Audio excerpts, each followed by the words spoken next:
All right, you're listening to the Return to Gnosis podcast. I'm your host, Nick Reed, here with co-host none other than Michael Curving. Hello. Today we're going to be talking about order out of chaos, a term that actually was a Freemason motto, which when we began writing this article on it, we didn't know that connection. The interest was purely philosophical, but we're going to get into it. The reason being is because behind that phrase is a great truth, a truth that so far has been used by many in a lot of negative ways, but it's a truth that is very important because it can also be used in a very beneficial way, and we're going to get into that.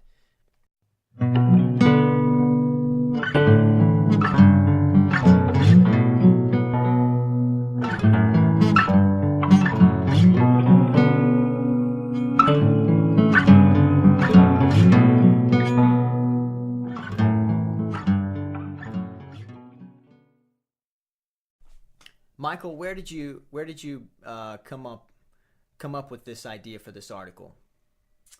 Well, Nick, it occurred to me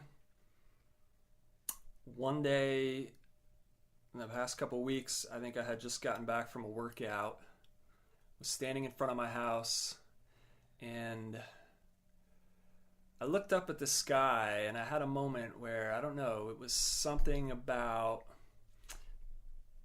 the sun was just breaking through the clouds in a certain special way. And as I looked around, I felt really connected to everything around me. I looked up at the leaves of the trees above my head. I saw the sun peeking through the clouds. And in that moment, I just felt really connected, not only to everything I was seeing and witnessing, but to myself as well.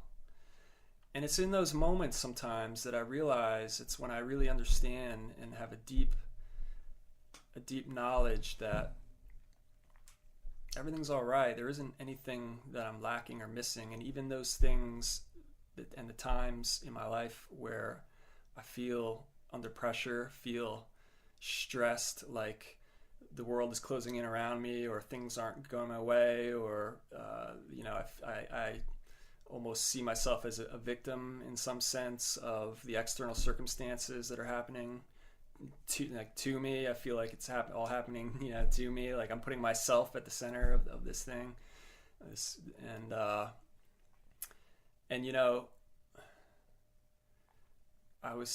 It just dawned on me, this notion, order out of chaos. And I realized that... Was that kind of an internal ordering for you in that moment? Yes, exactly what it was. And I realized, in those moments that whatever's happening around me, all the external circumstances, even though they really don't have the power that I tend to give them if and when I am in a place where I'm feeling whole and connected to myself and the universe and to everything around me and to other people. And it's only when I'm feeling when I see myself as separate and disconnected, that I can be subject to the influence of the external circumstances that seem to be acting on me. It's a different interpretation, I guess, that I have of way of seeing things, if that makes sense. So that's something that we also have talked about in the article that we published on Gnosis versus Hollywood hypnosis. Yes. That a deep intimacy with life's truths and mysteries in a personal and direct sense is the greatest defense against any kind of external influences that could impact your quality of life in a negative way. And I think a good way to express this so that maybe everyone can understand it in all terms that we can all understand. I was thinking about this earlier today. Think about advertising and consumerism. Now, in modern advertising, a lot of it relies very, very heavily on in trying to sell you something, it's not just anymore about selling you a specific product that you describe the product in terms of its costs and benefits, but it's more trying to sell people on an idea that there's missing something, like, and that this will give it to them. It's creating insecurities, either real or either creating artificial insecurities in people, or playing on the insecurities that people already have to make them feel that inadequacy, and so that exactly, and so that it drives one towards identifying, filling the hole with getting the product, whatever it is, or getting this thing. And so, but I think if you are in a place where you understand that you're not incomplete, that God forbid, should you have ring around the collar, you don't have to like run out of house screaming and think that, you know, your world's going to fall apart, or like the neighbors are going to laugh at you or whatever, like, you know, whatever. It doesn't have to, when you've got that deeper inner knowledge and connection to know and feel, in a sense, that you know, you can't sell me on this thing because you can't convince me that I'm less than I know I am, kind of thing. That, yeah, like we talked about, that's kind of a defense against that. And so I think in that sense, being ordered internally, really knowing and having your kind of your inner prioritized inwardly, and so to speak, is in a sense not. It allows one not to be like a plaything for the outward forces, whether they're inadvertent or actually people that are advertently trying to unseat you from your, you know, from your wholeness, and in order to get you to buy what they're selling, whatever it is, whether it's a product or the New World Order ism.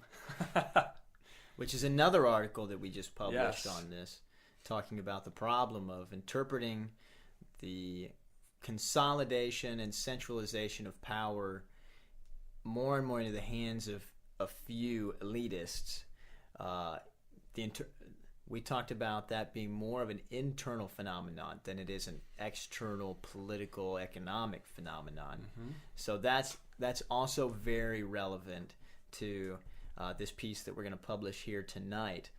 But Michael, why should people care? Why should people care about what we're about to talk about? What is the real truth and the reality that this slogan that's been adopted as the motto of modern Freemasonry, out of chaos, order. What is that pointing to? What's the truth behind it that our research has led us to? Well, I certainly don't want to deny the external factor of, just as we were, I think, pointed out at the very beginning, that this is a motto coined by Freemasons. Mm-hmm. And I believe it functions something as an MO, or modus operandi, by which I do, based on everything that I know and have looked into and researched, yes, there is the external phenomenon. There are those who take this motto and this principle and are using it for nefarious ends, which is to try to bring about cultural engineering or social engineering to reshape the world as they see fit, through creating a chaos out of which they can bring forth, you know, a new social order. So yes, I think that's happening. I think it would be silly to try to deny that external reality. But the question is, then, are we just a slave to that? Do we not have any role, any way to actively participate in this? Are we just at the mercy of these outer forces? Either, you know, whether it's our own external life circumstance, or, you know, actual people, cabal, however you want to describe them, elite conspiracy, you know, that are trying to dupe everyone into, Pied Pipering this bringing a new order out of the chaos that's being sown around us through political means, economic means, and so forth. That's what I would say. Right. So,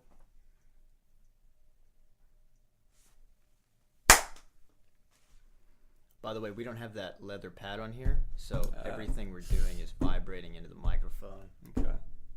And it's picking it up. And we're back. Order out of chaos.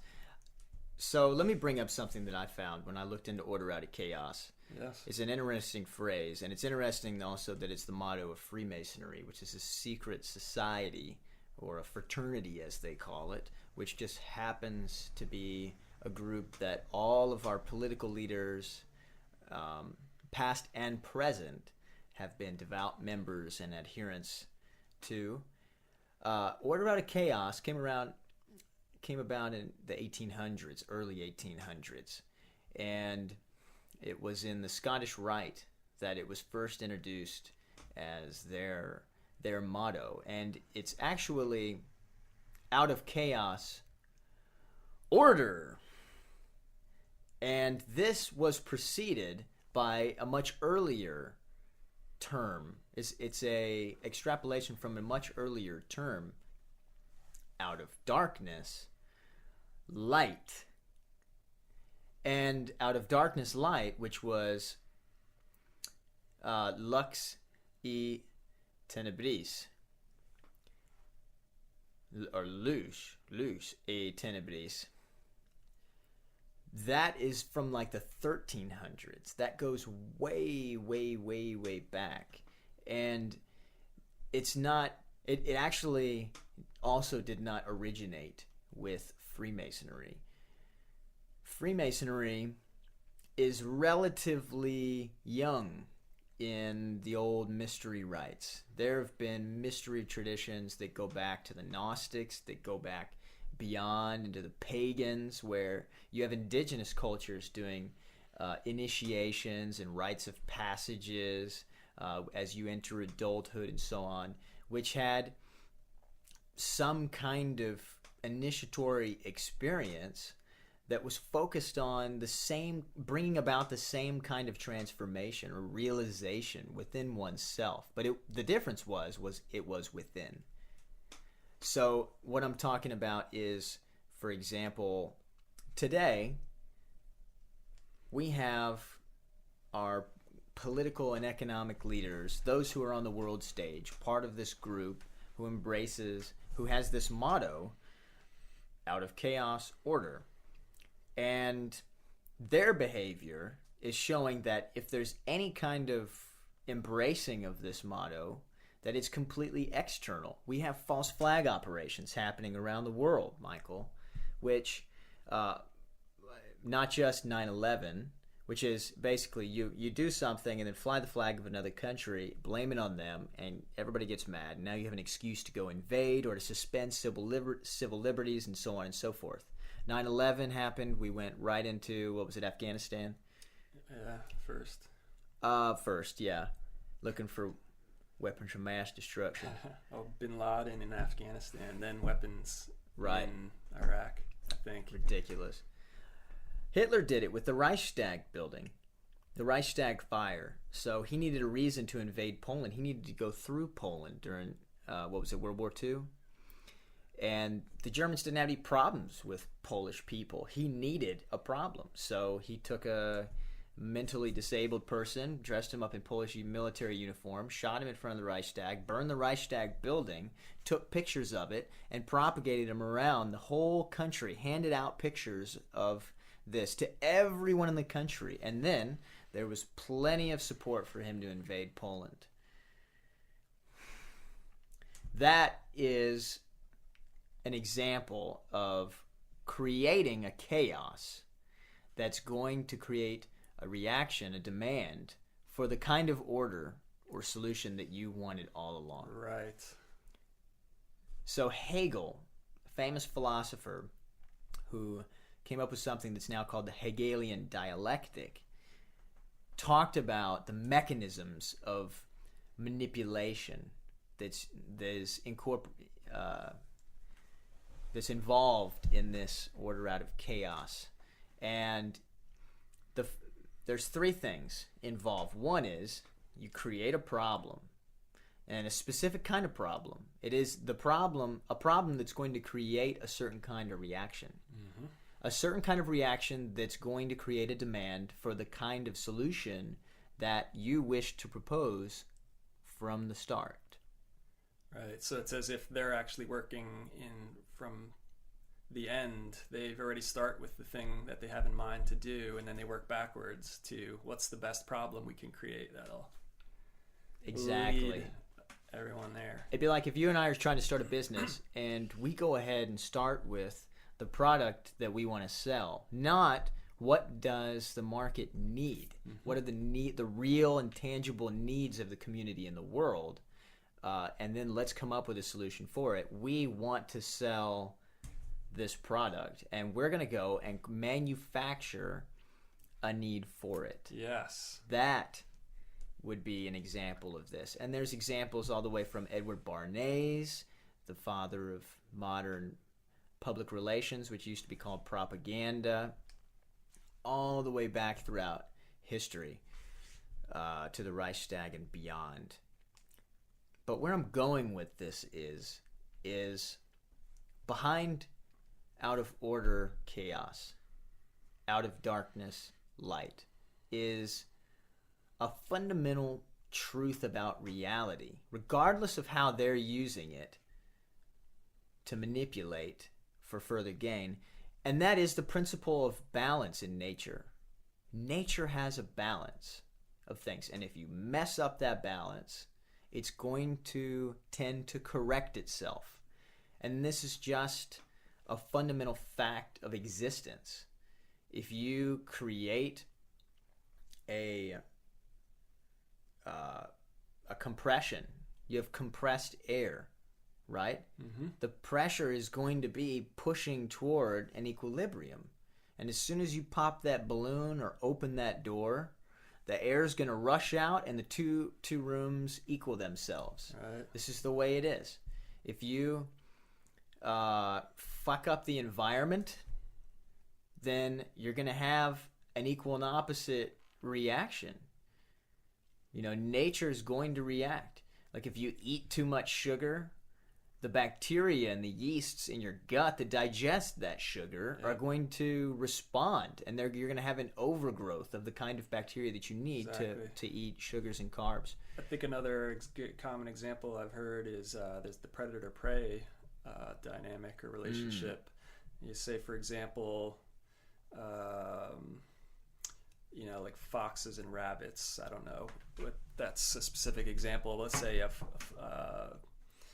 foxes are preying on rabbits, if you've got a wealth of rabbits, if the population is exploding, then supply and demand, basically the foxes can have their pick, and they've got such enough supply of food that then allows their population. So there's that imbalance, but it corrects because now their population, they're well fed. They start to increase, and the number of rabbits they're eating is more and more, and so that population gets lower until it flip flops, and now there's not enough rabbits, and you've got all these foxes, but they don't have enough to eat, so they start to thin out, and it's this constant flowing ebb and flow. It's a very similar thing, but yeah, there's all these patterns in nature that speak to that. Yes, and there's countless historical examples, which is beyond the scope, I think, of this podcast to go all the way through. I mean, we could talk about the 2008 real estate bubble. We could talk about the 2001 stock market crash, which happened all around the world, by the way. When countries enter the speculative market, not just in the United States. Right. But the principle of balance, it's very important, I think, to point out. There's nothing wrong with it. It's a simple fact of existence because we have multiplicity, because we have some kind of polarity, and you have north and south, and positive and negative, and big and small, and up and down, and it's just the way it is. Sure. And this truth, this ancient wisdom, goes way back beyond Freemasonry. They didn't invent this. They didn't invent nature's balance. Much less did they invent the potential for abuse. The potential for abuse is just inherent in it, that you can manipulate things to create a tendency toward correction. Exactly. So an example I just gave, the fox and the rabbit, it would be like if, a tortoise showed up and decided, man, there should really be less foxes in these woods. So to do that, I'm actually going to go ahead and eliminate a whole mess of rabbits just to starve them out. And like they try to, so artificially manipulating that balance in a way. So if you wanted to decrease the Indian population in the United States, for example, who mostly was dependent on buffalo. There you go. Perfect example, yeah. I hear you. Another interesting phrase that precedes order out of chaos and out of darkness, light, is the old Hermetic principle of as above, so below. What is within is also without. And when we look at all of these phrases, out of darkness, light, out of chaos, order, what is within is also without, what is above is also below. What are they pointing to? What are all of these things pointing to? They're pointing to the fact that within each thing contains the seed of its opposite. Picture a yin-yang, where you have a black and a white complementary swirl going in opposite directions, going around in a circle, and inside of each raindrop swirl, you have a dot. Within the white swirl, you have a black dot. Within the black swirl, you have a white dot. That each thing contains the seed of its opposite. And that right there is a fundamental truth, that out of darkness will come the light. Out of the chaos will come order. The ancient mystery rites of initiation used by indigenous cultures around the world, usually involving some form of dance, trance, fine brew, or sacred plant. We all know that psychedelics and altered states can create a very disassociative cognitive experience. But is that disassociative cognitive experience something that is going to create more of an internal chaos in you? Or could it be the context in which you can create an internal order? And the reason I'm bringing this up is because while the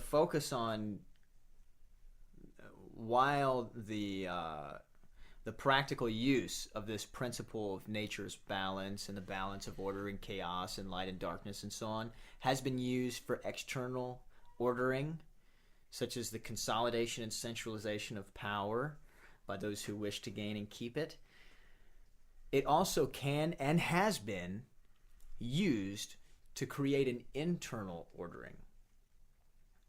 And the peyote and the fungi of the Native Americans and the ayahuasca of the Amazons and the dance of the African Dogon tribes and the dream technologies of the Aborigines, whatever it is, whatever they used, I think of it as the same way as we go to the gym today when we want to get stronger and train up our bodies, right? You don't sit on the fluffy couch, all right? And likewise, if you're trying to have some kind of transmutation of the soul, if you're trying to really gain an internal centering and an internal strength and resolve and order even, or you want to create an internal light, exactly. What are you going to do? What kind of environment, internal psycho-spiritual environment are you going to create? Yeah. You know what I mean? Yeah. I look at that. Psychedelics are the gym for your soul.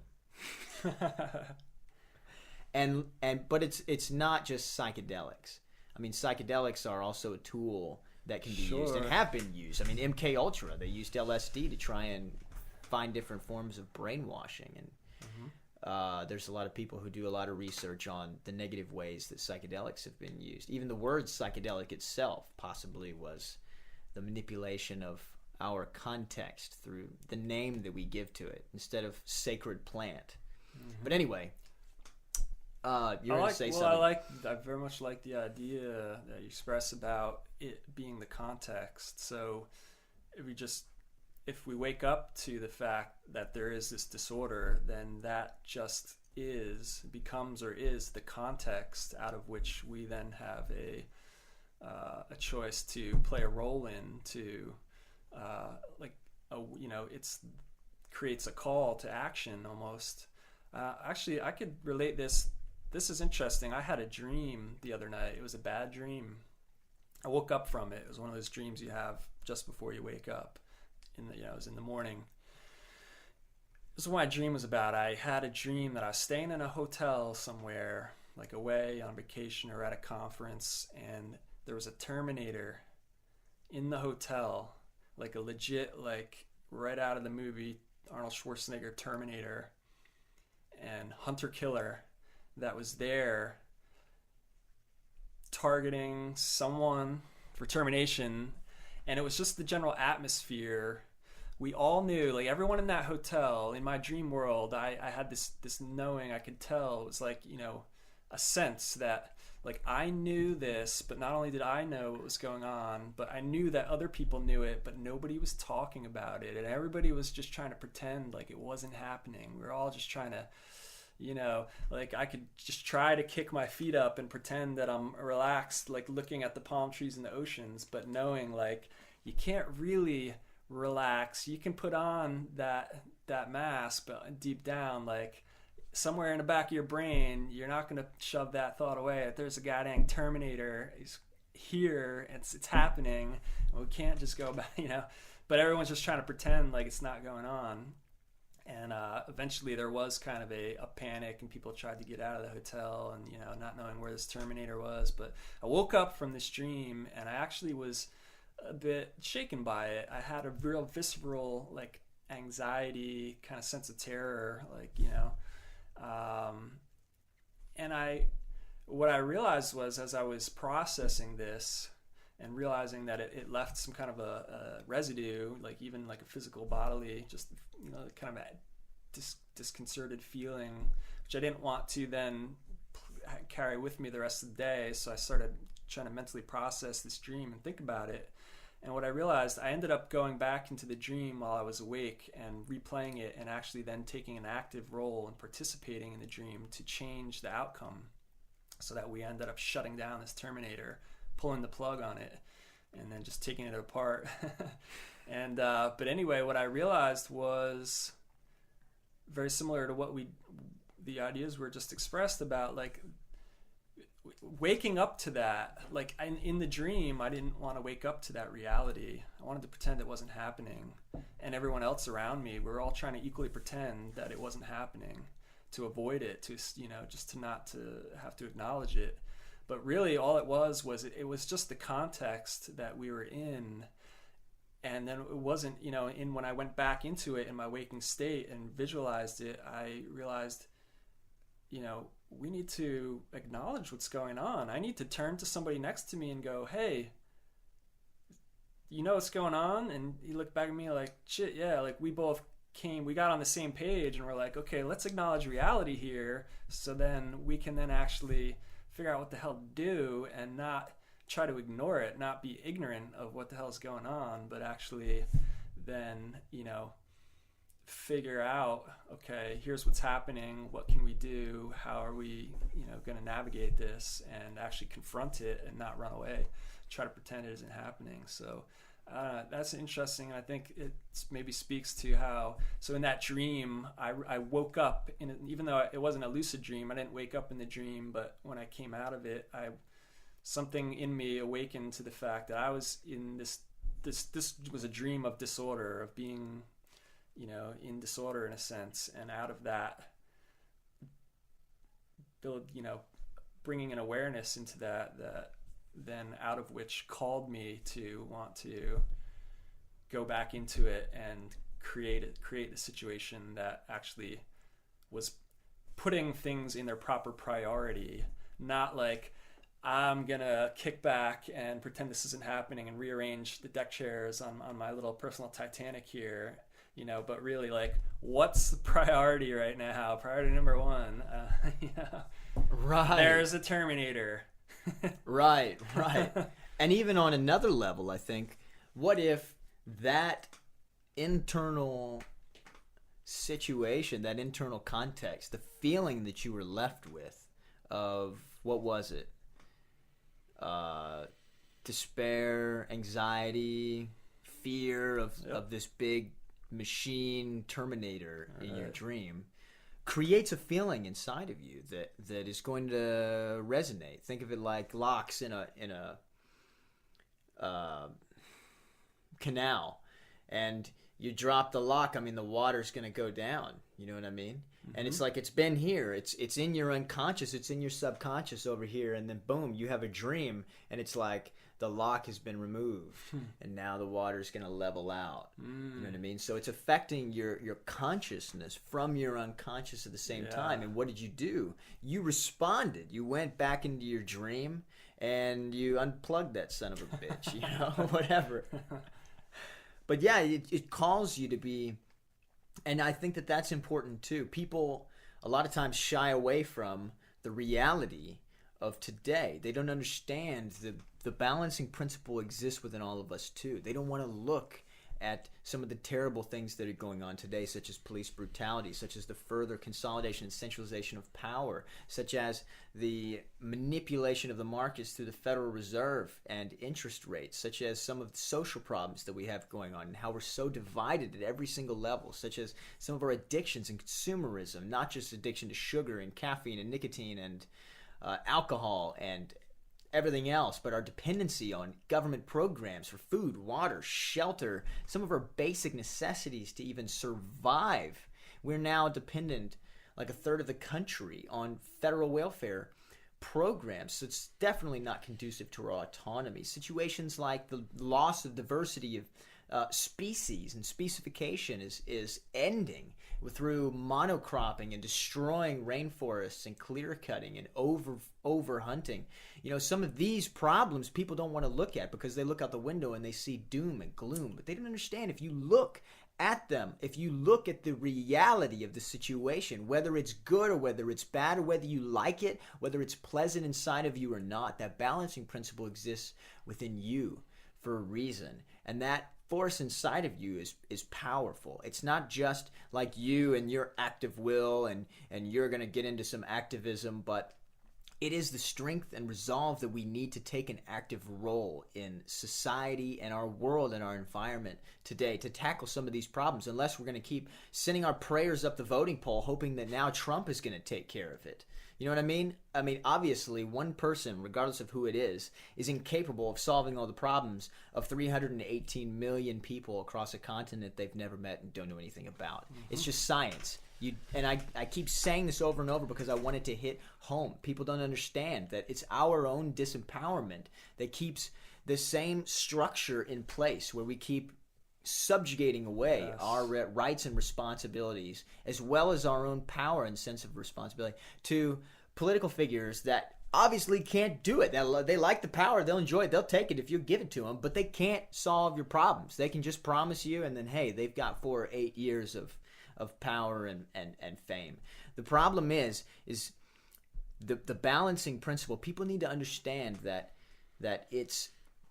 there is a great sense of a need for purpose and calling today. And this need for purpose and calling is right there as soon as you look at something, and that imbalance is created like two locks in a canal. You are part of the balancing principle of this world, and it's more than just the electoral process at which you're able to affect change. Everybody is the part of the machinery of which all of these gears turn. We are the gears of this giant machinery.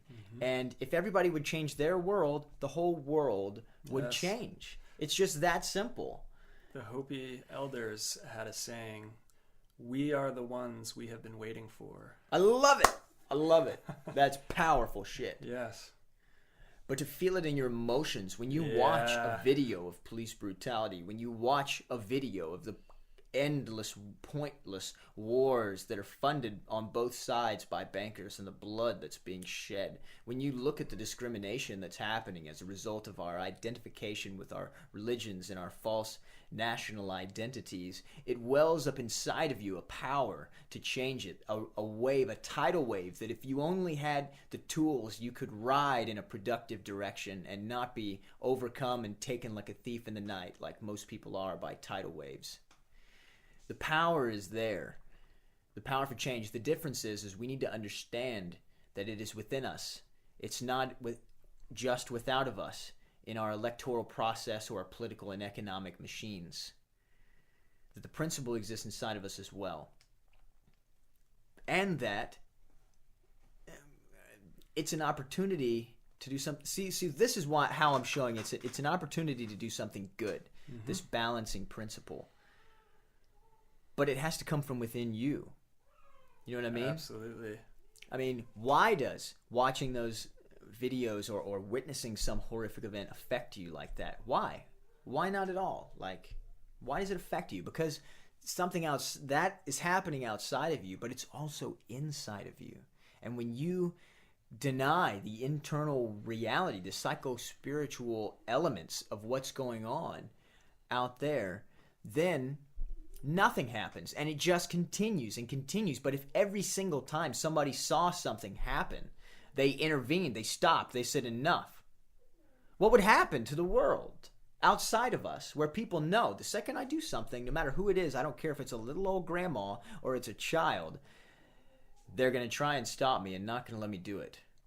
And in fact, I know that they care so much that they're probably going to try and help me and figure out why I am doing X. Right. That's going to change them. And before they even do that, maybe they will internalize that principle and know the probability is futile. I should, and try and help themselves, or go get help, and figure out what the real point is. Why are people fighting and killing each other? You know what I mean? Anyway, so I don't want to get too off on doom and gloom, although it's good to look at because it'll transform you.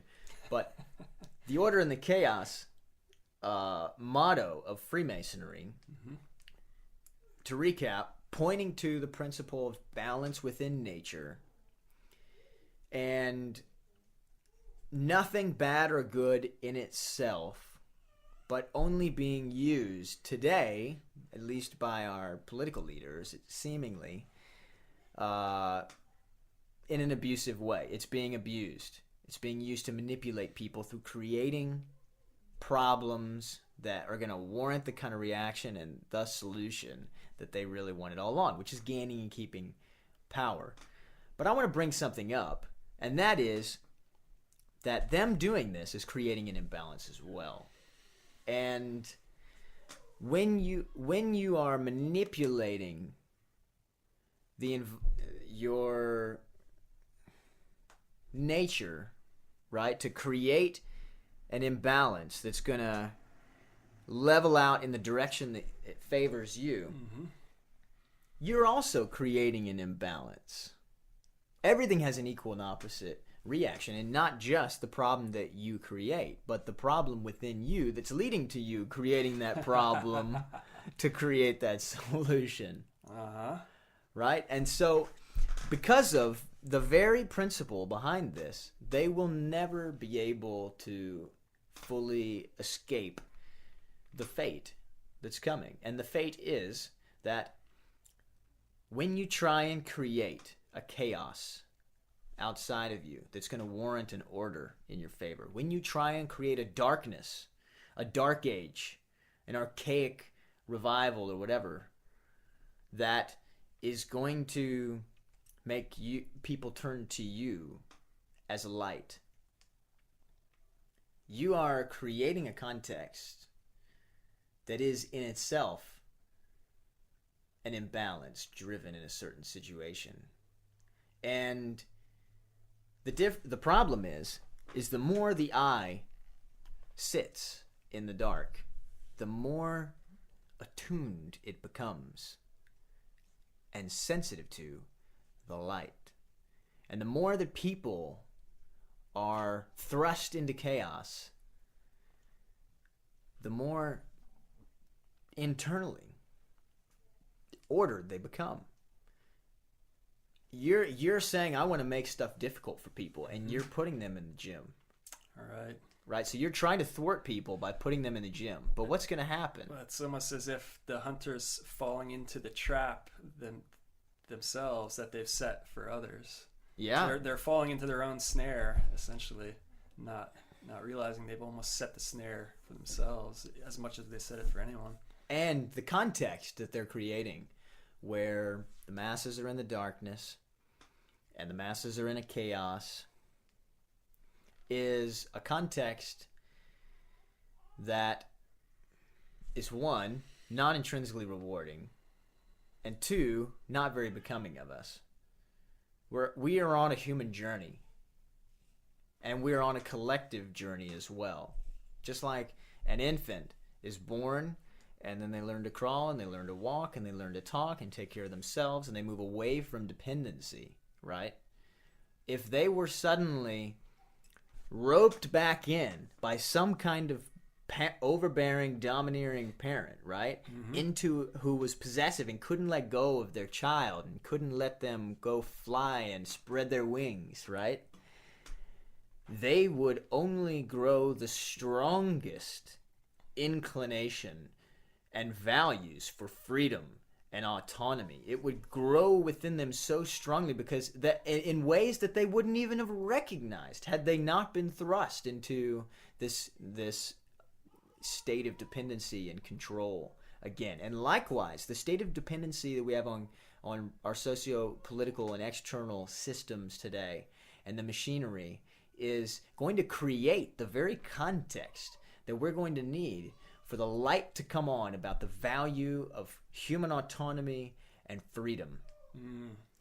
And an internal order, because we're going to have an external order so ordered, so organized, so centralized and consolidated into beyond the United Nations to a world government that even though our whole lives are shit and in chaos, we're going to be like,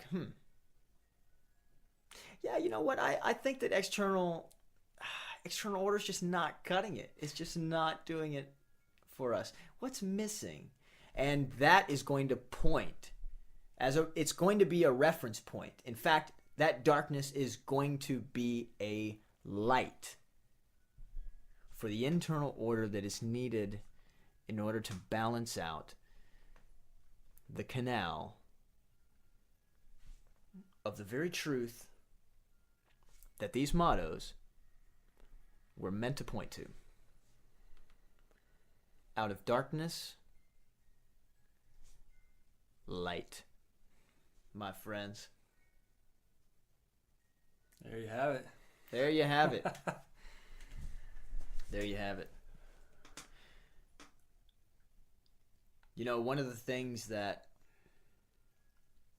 shaped part of my character was witnessing an event in Italy when I was 20 years old. I had my headphones in. I was going for a jog, and I'd been doing wrestling, and I had a boxing club I started at school, and I just started doing a little bit of like tournament MMA. I was feeling like peak fitness on top of. I was at my peak pretty much. Hadn't had a lot of injuries to set me back. I mean, really on top of my game. But going for a jog, just a normal jog, through the alleys of Florence. And this little car with a red light on top comes zipping, I think maybe two of them, two or three, came zipping through the alley. And stops on the little cobblestone road. and little carabinieri rolls down the window. Carabinieri is a mix between military and local police. So in Italy, it's a little different. They have these military police. They have your military, you have your police, and you have military police, somewhere between. Mm-hmm. And that's what these guys were, carabinieri. And they stopped me, rolled down the window, and they said, "Dammi tu documenti, adesso." And I had my headphones in, and I kind of like wasn't even sure what they were talking about. And I was like, "What?" Asking for your papers. Yeah, my documents. Give me your passport. And I'm like, huh? I'm going for a jog. I'm not carrying my passport around. I'm going for a freaking jog. You know what I mean? Like, oh, I'm going to go for a jog around the neighborhood, honey. I'll see you later. Wait, don't forget your passport. Get out of here. Just in case I hit the border if I run that far. You never know. Oh, well, I did run that far after this. So I go, huh? And they go, huh? And they get out, and they're trying to get out, and they're grabbing these giant nightsticks, and I know this is not going to go well. I'm alone. Anyway, so they're trying to get, but their nightsticks are long. I mean, their nightsticks are really long, and they're in this tiny little car. And so they're trying to get them out, and they're having a lot of trouble. But as they're getting out, I'm watching this, and I can feel inside of me that this is not going to go well. But I felt it, and I didn't hide it. I didn't deny it. You know what I mean? Mm-hmm. I didn't stick my head in the sand. And that feeling changed my whole perception. I started reacting and responding. Even my thoughts. I started thinking, oh, hold on a second, Nick. You're on top of your fitness here. You are stretched, ready. You've got freaking running shoes on. You're not in dress shoes. You've got Rage Against the Machine, Fuck the Police playing in your ears right now. Never before has a situation been... Their cars are parked in a one-way cobblestone alley made for horses, going one direction, okay? And they're taking their sweet time. The time has never been so ripe for you to bolt. And bolt I did. Usain bolted? I bolted and did not look back. I went the opposite direction in that alley, and I ran till I saw a sign that said "Leaving Florence." But unfortunately, that was really close to where I was staying, so I had to come back. And I came back, and a little farther down the alley, it had come to a little crossing, and they had 3 or 4 different police cop cars there, and they're all in like riot gear. And they had an ambulance already there, and they were all surrounding and questioning some foreigner, right? Which could have been me. And I'm watching him, and they're surrounding him. I mean, he's just sitting there, and he's lighting a cigarette, and he's doing a lot of this. Like, I don't know what they're asking him and stuff, but he's just doing hand signals, and I can't really hear it. But I'm watching from down the alley a little bit, and I have a clear view. I'm close enough to where I can see exactly what's happening. And the next thing that I know, I watch one of the carabinieri take their nightstick and snap it over this guy's head. And they break it over his head again. And then they smash him in the legs, and they break his legs. And he collapses to the ground. And there's blood pouring down his face and funneling off of his jacket at the V right here. It came to a V. It was just pouring like you're pouring a pitcher. And as much as I wanted to jump in, my feet just moved in the other direction. Because I know there ain't nobody that's going to jump in for me. And it's a vicious cycle where I don't jump in for you because there ain't nobody going to jump in for me. And they're not going to jump in for me because there ain't nobody going to jump in for them. Mm. You see the problem here? Mm-hmm. And I regretted that for the rest of my life so far. But that changed me. And now I can't shy away from controversies like that. If I see something happening, I step in. Always have. I mean, I walk around with zip ties in my pocket. Yeah, last time I left the radio show, one of our last shows for the Voice of Reason for the Libertarian Party of Texas, eating Chinese food right outside, and I saw people came in the restaurant trying to lock the doors because there was this guy outside raging on his girlfriend. And I went out there, and I could not get my feet to move in the opposite direction. No matter what, they just kept moving forward and forward and forward. Obviously, this guy was on some pretty mad drugs. I mean, he was really raging in a different state. And just screaming. As soon as he pushed his girlfriend's face, that's when I stepped in. And then she ran, and then he chased her, and then I chased him, and then we had it out. And I didn't think twice about it. But I wonder how I would be today. I mean, I do this all the time. Even Martina, when she's in the car, if we see two people walking on the side of the road and a guy starts slapping around his girlfriend or something, I whip right over and hop out. It doesn't matter how big, how small, what. But I wonder how I would be had I not had that experience that I had. You know what I mean? That experience, there was an inner transformation that happened. And now my character is structured in such a way that my feet move forward toward it every single time. Because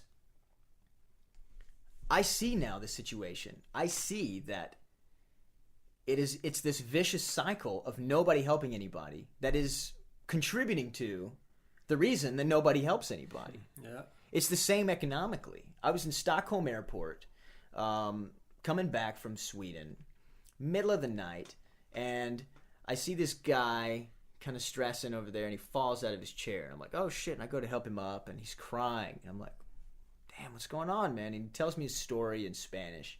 He's from Colombia. And he just flew back to get his daughter, and she didn't show. And he had like just enough money to get there, and then he was going to sell these laptops to his cousin or something, and the cousin didn't show, didn't buy the laptops, so he didn't have any money. He's just stuck with these freaking laptops, and he comes, all he had was his return ticket. He comes back, and now he's just stuck in Stockholm Airport, lives like 2 hours from there, and he's got no money. He said he tried to like sell his necklace and stuff, and people just called the cops on him. They threw him outside in the snow in Sweden in the Arctic in January. So he kind of like snuck back in, and he was just sitting here crying. And I said, man, are you hungry? And he just started bawling. And I was like, damn. All right, well, hang on. And I got this guy a sandwich. He's sitting right next to a stand of food. I got him a sandwich, and he literally ate it with the paper. Like, he wasn't drunk or anything. He was just starving, and no one would help him or believe him. Now, yeah, I mean, there's a lot of people who ruin it for everybody else. A lot of homeless who just like fake it, and that's their lifestyle, right? But this guy's starving to death next to a stand of food. He hadn't eaten in 4 days. He's been hiding around in the airport. And so I was like, all right, well, where do you live? What do you need? You need a bus ticket. I found his bus. I found when it comes. Came at 4 a.m. And I was like, all right, well, it's like $30. And I went to go get him some money. Now, I wasn't doing so well economically myself. So, $30 at the time wasn't something I could just throw at every homeless guy, So I felt it. I felt that loss, even at a little $30 ticket. So anyway, I put the card in the bankomat, which is an ATM, and I'm pulling out the $30, and as I'm handing it to this guy, it dawns on me. The reason I feel this way is because every dollar I give to this guy means I'm one step closer to being where he is. Where there ain't nobody going to help me, because every dollar they give to me means they're one step closer to being where I am. And it just keeps going and keeps going and keeps going. Whereas if we all helped each other, I mean, this wouldn't be a problem. But because we don't, because it's the other way around, because it's coming into a context where we're all in this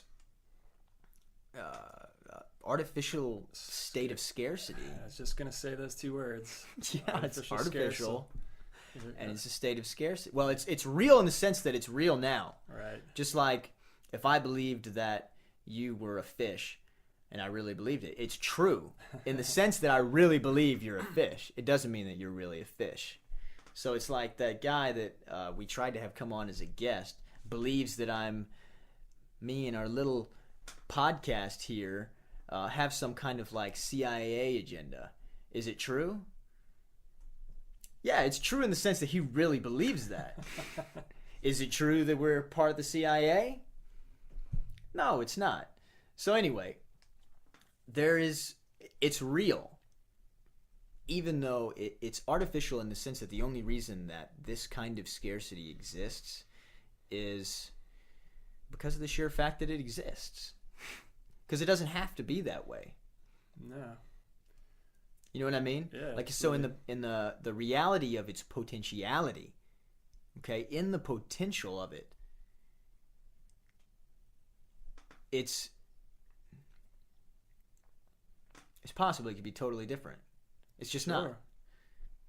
So why is it not? That's the question. You know, ancient cultures, old indigenous tribes had more of a gift economy. Mm-hmm. They had a gift economy that if you had a good harvest, you shared it with the village. Because when Conquichua has a good hunt, hey, he's going to share it with the village, you know? And when somebody has a good foraging, they got lots of berries, they're going to share it with the village, right? And you have a big market, or you have a big festival. I think that's what Thanksgiving was about, right? When you got an abundance, you share it. Mm-hmm. And you have a big party and festival. And that was the way it is. And you just keep going like that, right? And it's a gift. But more for you is more for them is more for you. So they know that if you have a bunch, you don't have a problem giving it to them. And vice versa. So they're like, oh man, thanks, you didn't have to do that. And then they want to do it for you. And that's just the way it is. But that's totally different than how we operate today. Now, if I give you $1, I lose $1. And that is a different context. It's still the same act. I'm still giving you $1. Or if I help you, I'm endangering myself because then ain't nobody going to come and help me. You know what I mean? Yep. Because then they're endangering themselves and putting themselves in harm's way. Oh, maybe they could get in trouble. Maybe they could get arrested. This is the problem with protests, right? Everyone's like, yeah, I'll protest. But as soon as people start getting arrested, or there's like the possibility of getting arrested, you know, it's tough to get yourself to throw yourselves in front of somebody because the question is somebody going to throw themselves in front for you? You see that happening just as you were talking about your experience in Italy and seeing the man get beat up. I mean, we see videos, we see a new video every day of some kind of a police brutality where, okay, you gotta think like, well, who's sitting there taking the video, and you see and hear there's people around them that are kind of all spectating and witnessing this, and I'm sure the same thing is going through people's minds. Well, I would like to help this person, but is anyone gonna got my back if I go in there? Am I to turn around and everyone else is still watching and filming, and I'm the only dude that's stepping in? So maybe that's they're existing in the Bardo. It is a potential inside of them that hasn't been actualized yet, and that's okay. That's where they're at too, and I don't feel any disdain or hard feelings toward people who don't act, and I definitely want what I'm saying to not come into the context where it's interpreted as criticism of people who aren't in a position to act. I act because I want it. I'm happy that it's me pulling over to help that person on the side of the road that could possibly be a kidnapper than my grandmother or my wife. You know what I mean? You know, like much better me than somebody else. Just like that incident for you in Italy was a catalyst that brought you full circle to see that to led you to that transformation that you talked about.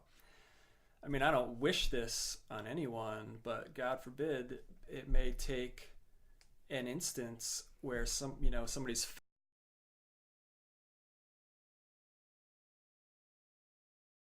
down and that's broadcast, and everyone sees that happens and go through a similar type of empathy where they realize no one stepped up, he stepped in to help someone and no one stepped in to help him.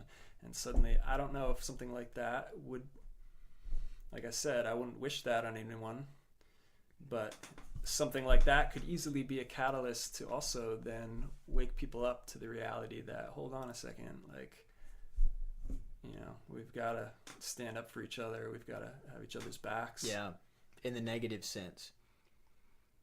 In the negative sense that it's the absence of what we would want. You know what I mean? We look at it and we go, that's what I don't want. That's definitely what I don't want to see. And therefore you would step in, right? Mm-hmm. It's the light and the darkness, so to speak. But it could happen the other way too.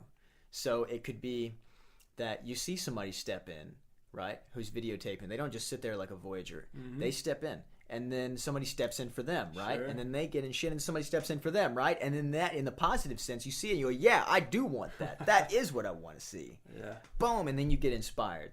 That works. Yeah. But it can also happen in the negative sense, out of the darkness, light. Right. And that's what happened for me. Mm-hmm. I saw when I experienced that I didn't step in, even though I was at the peak of my fitness, I could never have been more capable in my entire life than that moment in order to help somebody. And I didn't do it. And I felt what that feels like. I experienced that, which I may never have had I stepped in. But then again, maybe I would have experienced something different and got the same truth through the light. But I got the light through the darkness. The darkness of the absence of that experience of stepping in. But the difference is that ordered my character internally in such a way that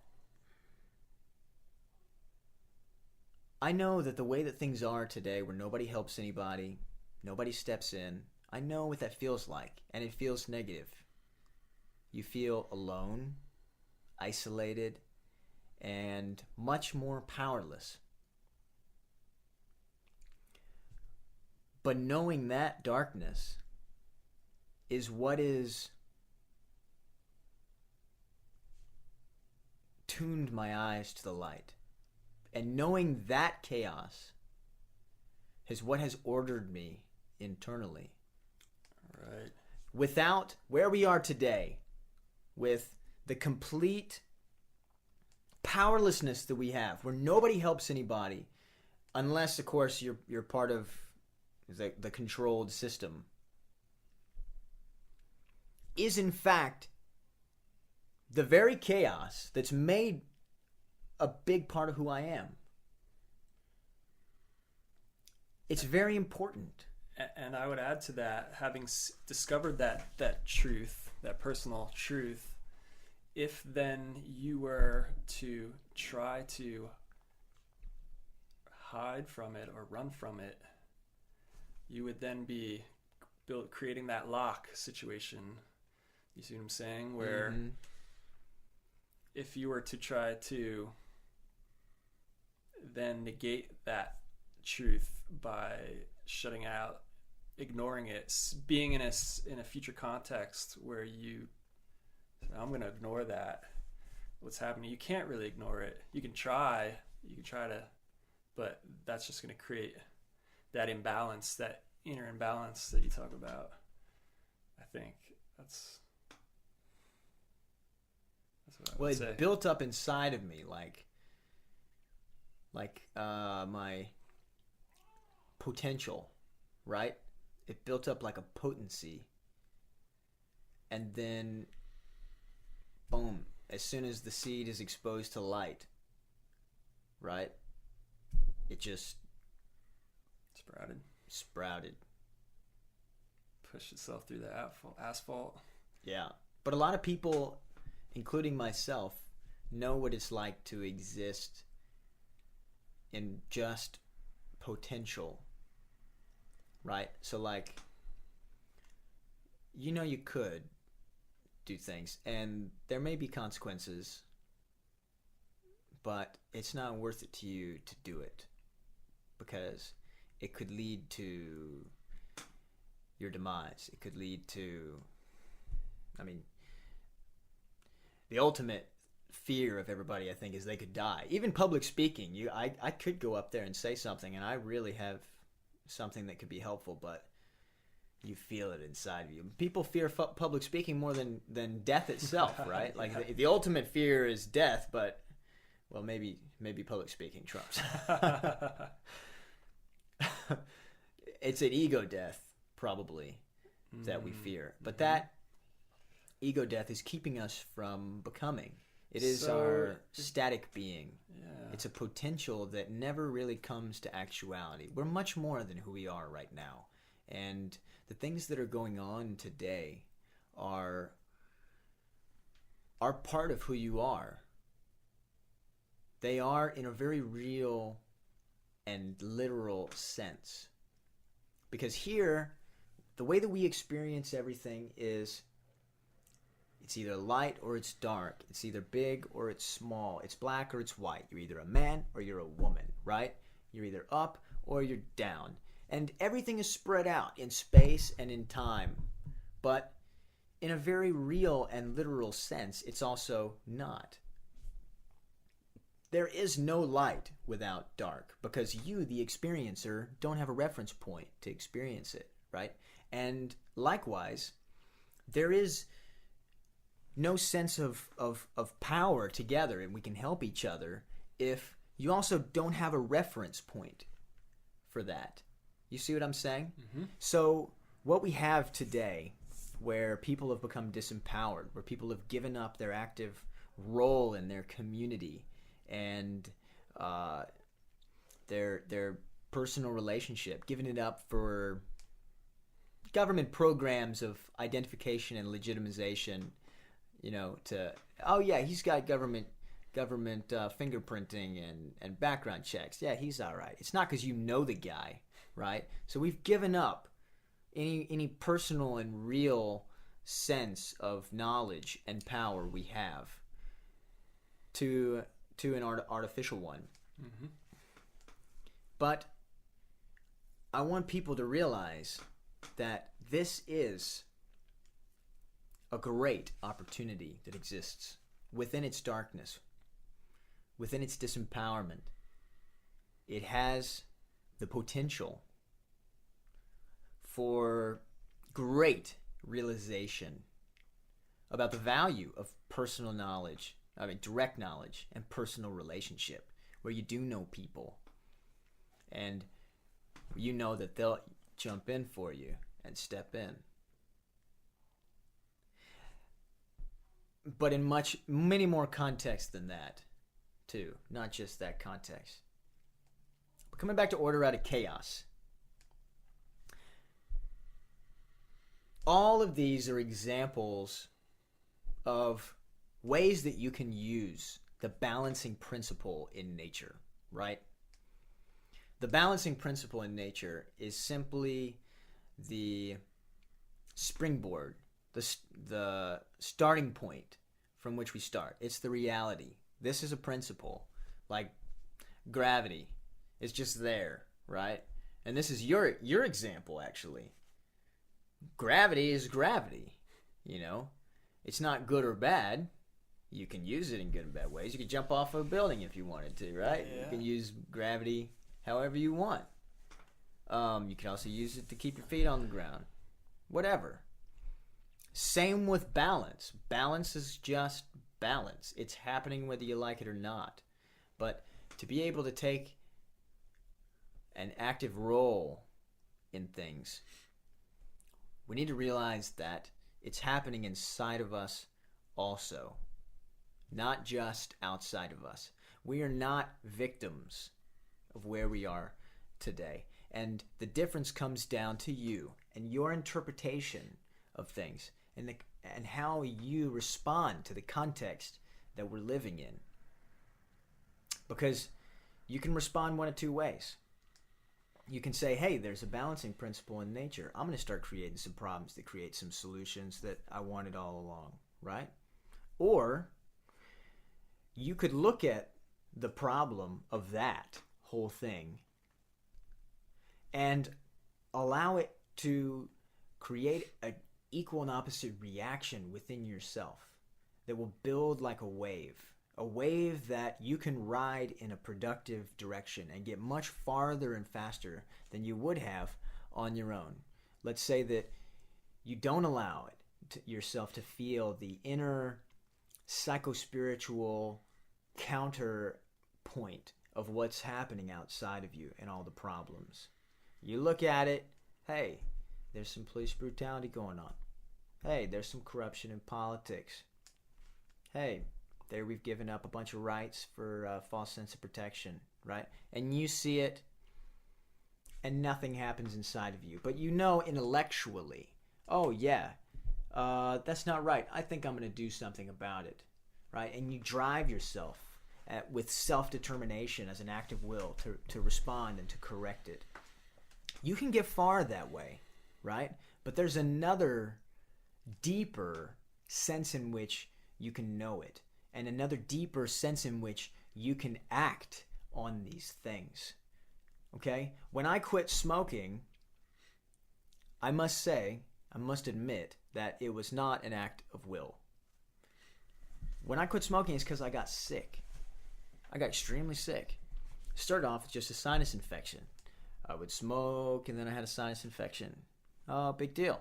Kept smoking, turned into strep throat, right? Kept smoking, turned into bronchitis. Had it in my lungs.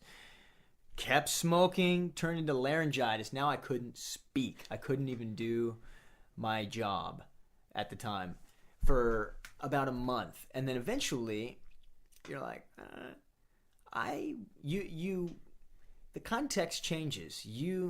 I eventually got so sick and felt so bad that it flipped. It's like the will of the one inside of me who is trying to fight off sickness, like my immune system, trying to breathe, trying to have wellness, like the one that's pumping your heart and doing your lungs while you sleep and fighting off disease. That is you. Like, you're not pumping your heart, but it's still you. Like, you wouldn't say that force that's pumping your heart that you're not doing actively is someone else.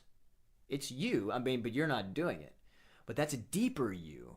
And that you has a will itself. And we can go against it all the time. We can do things that are bad for our heart and bad for our lungs and go against our own deeper self-interest, right? Like smoking. Fulfilled a social need. It was a very artificial need, right? The need to have a cig. I need to have a smoke. But it was also compromising more real and deeper needs, like the need for health and to breathe and balance in your internal systems, right? Biologically. So that deeper you has a will. And what happened when I got so sick was what I wanted finally began to merge with what this deeper sense of me wanted. And then, boom! It was as if we were two sine waves that were canceling each other out, right? Just like canceling each other out. I'm smoking and I'm trying to run and be athletic. I'm smoking and I'm trying, And then all of a sudden, it's like two positive waves came together and boom, coherence. I had all the energy and power and strength and resolve I needed in order to quit. And by the time that I was well, I just kicked it in overdrive mode and was done. Smoked since I was 14. I still have the pack that I ended with.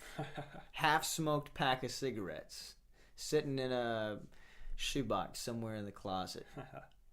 But that you, that's a deeper you. And that's different than just the intellectual grasping, I think that's wrong. I'm going to do something about it. When you really feel it in your bones and let that psycho-spiritual transformation happen in you, you know it in a completely different sense, and you respond to it in a completely different sense. And that is the level at which the balancing principle behind the very motto of the secret societies and all of the ancient alchemy and mystery religions, as well as indigenous traditions around the world, is pointing to. Bada boom, bada bing, my friends. Nice. And if they hadn't been misusing this principle of order out of chaos, or the principle behind the motto of order out of chaos, I probably never would have looked into it and what was really behind it, and what is a positive way to approach that reality of nature's balance. And so anyway, we can keep going in circles back and forth, looping this in and interweaving it. All right. Thankfully, we'll have many, many more episodes to link the chains and continue putting all this stuff. If you want to read about our article, it's going to be published tonight, returnognosis.com. Check it out. We'll also have a link to the podcast here as well if you want to share it with your friends. I think that's a wrap. Stay tuned next time for Return to Gnosis podcast. I'm your host, Nick Reed, here with co-host none other than Michael Curving. That's a wrap, folks. Peace.